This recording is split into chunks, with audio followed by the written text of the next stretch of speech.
বিশ্বের জনপ্রিয় ফুলের মধ্যে অন্যতম জারবেরা। কাটার পর ফুলটির স্থায়িত্ব খুব বেশি সময় ধরে থাকে না। এই অবস্থায় চা পাতার নির্যাস থেকে সিলভার কণা তৈরি করে এই ফুলের স্থায়িত্ব প্রায় দ্বিগুণ করতে সক্ষম হয়েছেন বাংলাদেশ কৃষি বিশ্ববিদ্যালয়ের গবেষকরা। সৈয়দ নোমানের রিপোর্টে দেখুন বিস্তারিত। উজ্জ্বল ও বাহারি রঙের জন্য ফুলপ্রেমীদের কাছে জনপ্রিয় জারবেরা ফুল। সাধারণত এই ফুল হয় ইউরোপে। বর্তমানে ঢাকা, যশোর, গাজীপুর সহ বিভিন্ন অঞ্চলে বাণিজ্যিকভাবে এই ফুল চাষ হচ্ছে।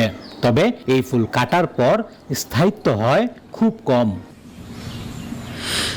এ অবস্থায় বাংলাদেশ কৃষি বিশ্ববিদ্যালয়ের একদল গবেষক চা পাতার নির্যাস থেকে সিলভার কণা তৈরির মাধ্যমে এই ফুলের স্থায়িত্ব প্রায় দ্বিগুণ করতে সক্ষম হয়েছেন। বান্ডেল থাকলে প্রতি সেনমানিতে টাকা বাঁচবে। বিকাশ সেনমানি বান্ডেল কিনে জিতুন প্রতি লেনদেনে।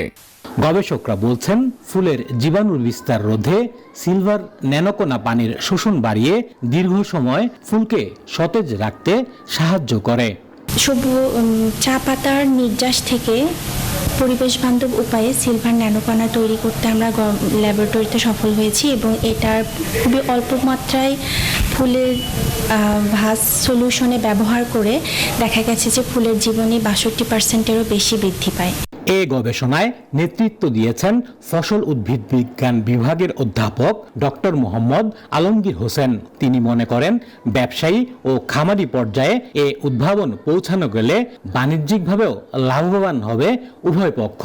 আমরা যদি এই ন্যানো পার্টিকেল ব্যবহার করতে পারি, বিশেষ করে ভাস সলিউশনের মধ্যে কমার্শিয়ালি এটা আমরা ব্যবহার করতে পারি, তাহলে কৃষকের লাভ, যারা এখানে ফুল ব্যবসা করে তাদেরও লাভ।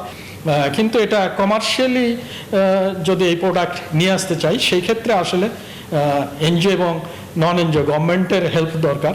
গবেষকদের দাবি, পরিবেশ বান্ধব এই সিলভার কণা ব্যবহারের মাধ্যমে শুধু জারবেরা নয়, অন্যান্য ফুলেও একই রকম কার্যকারিতা পাওয়া যাবে। সৈয়দ নোমান, নিউজ 24, ময়মনসিংহ।